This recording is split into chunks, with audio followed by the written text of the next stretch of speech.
अभी 2024 के board examination को लेकर बहुत बड़ा और इम्पोर्टेंट नोटिस सीबीएसई ने जारी किया है।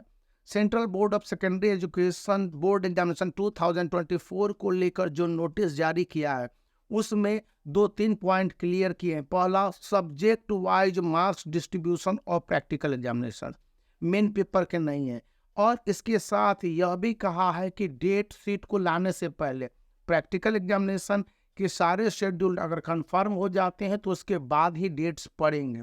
यहाँ पर central board of secondary education ने जो नोटिफिकेशन जारी किया है उसमें कहा है कि इंटरनल असेसमेंट, प्रैक्टिकल, प्रोजेक्ट के मार्क्स हैं या जो भी स्टूडेंट के मार्क्स स्कूल के द्वारा भेजे जाते हैं या सब्जेक्ट में इस तरह के प्रोविजन है, इसको लेकर काफ़ी कुछ स्पष्ट निर्देश है कि स्कूल किस तरह से मार्क्स देंगे, इंटरनल किस तरह से मार्क्स देंगे, एक्सटर्नल किस तरह से मार्क्स देंगे।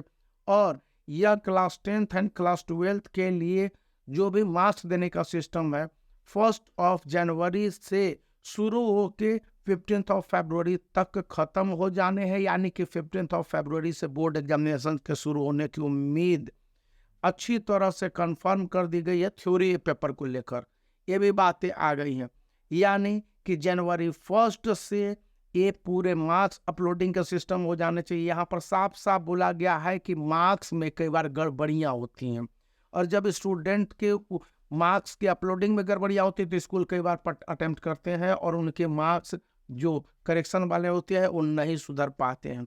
यहाँ पर साफ साफ बोला गया है और स्टूडेंट को भी कहा गया है, student can refer to the below mention step by step guidelines. आपको एक पीडीएफ है, उसका भी लिंक इस वीडियो के डिस्क्रिप्शन में मिल जाएगा, वो आप कहीं से भी डाउनलोड कर सकते हैं।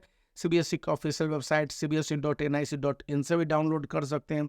Class 10th and class 12th के उसमें आप जाने हैं और सर्कुलर पढ़ना है कि बाइफर्केटेड मार्क्स डिस्ट्रीब्यूशन किस तरह से प्रैक्टिकल, प्रोजेक्ट और SCPW या इंटरनल असेसमेंट के मार्क्स दिए जाने हैं और स्टूडेंट पीडीएफ के हिसाब से अपने मार्क्स को लेकर स्कूलों को इंटरनल असेसमेंट होगा, एक्सटर्नल असेसमेंट हो सकता है, एक्सटर्नल भी आ जाए, या आपके स्कूल में प्रैक्टिकल या प्रोजेक्ट होते हैं कि नहीं होते हैं ये मैटर नहीं करता है। लेकिन स्टूडेंट को अपने मार्क्स को लेकर अपने तरफ से जो भी बातें हैं वो कंफर्म करनी होगी। और एक टाइम्स ऑफ इंडिया की भी रिपोर्ट है, अब जितने भी नेशनल दिल्ली वहाँ पर ये रिपोर्ट आ चुके हैं सीबीएसई के ऑफिशियल वेबसाइट पर। यह पीडीएफ है जो बताता है कि स्टूडेंट बाद में परीक्षा के बाद कहते हैं कि हमको 2 मार्क्स कम मिल गए या 4 मार्क्स कम मिल गए या 6 मार्क्स ज़्यादा मिलने चाहिए थे प्रैक्टिकल में, तो हमारा 90% हो जाता, 94% हो जाता, 70% हो जाता, 80% हो जाता।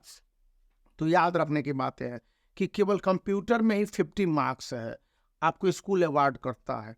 तो सोच लीजिए कि अगर 50 मार्क्स स्कूल अवार्ड करता है तो 500 मार्क्स के एग्जामिनेशन होते हैं। बेस्ट 5 का सब्जेक्ट का कंसेप्ट रहता है सीबीएसई में। उस कंडीशन में 10% मार्क्स आपको केवल कंप्यूटर क्लास 10th के लिए देता है, यही बात क्लास 12th के लिए भी होता है। फिर आपके पास म्यूजिक में यहाँ पर 70% तक मार्क्स होते हैं, फाइन आर्ट्स में 70% तक मार्क्स हो जाते हैं, यानी कि करीब 10% से ज़्यादा मार्क्स हो जाएंगे। पीएचई में, फिजिकल एजुकेशन में भी 30 से 50% तक और कई जगह पर तो 70% तक मार्क्स हो जाते हैं। तो उस कंडीशन में स्टूडेंट को देखने होंगे कि ये सारे सब्जेक्ट के मार्क्स उनके अपने अच्छी तरह से हो जाए। इसलिए यह बाइफर्केटेड मार्क्स डिस्ट्रीब्यूशन का सीबीएसई ने इस बार सभी के लिए जारी कर दिया है, केवल स्कूल के लिए और एग्जामिनर के लिए, एक्सटर्नल के लिए नहीं दिया है। स्टूडेंट भी इनको अच्छी तरह से देख ले कि उन पॉइंट वाइज अगर मेहनत करते हैं तो उनके मार्क्स उसी तरह से दिए जाएंगे। इसी बीच यदि आप तैयारी में जुटे हुए हैं तो क्लास 10th के लिए या 36 सैम्पल पेपर है और क्लास 12th के लिए आप 36 सैम्पल पेपर क्लास 12th के है ये आपको अवेलेबल है, जिसका लिंक इस वीडियो के डिस्क्रिप्शन में। यदि वहाँ से आप परचेज करते हैं तो इस समय 50% डिस्काउंट पर अवेलेबल है, वो आपको मिल जाएंगे और ये पूरी तरह से एरर फ्री है। आप वीडियो को लाइक कर सकते हैं, चैनल को शेयर कर सकते हैं और सब्सक्राइब करना याद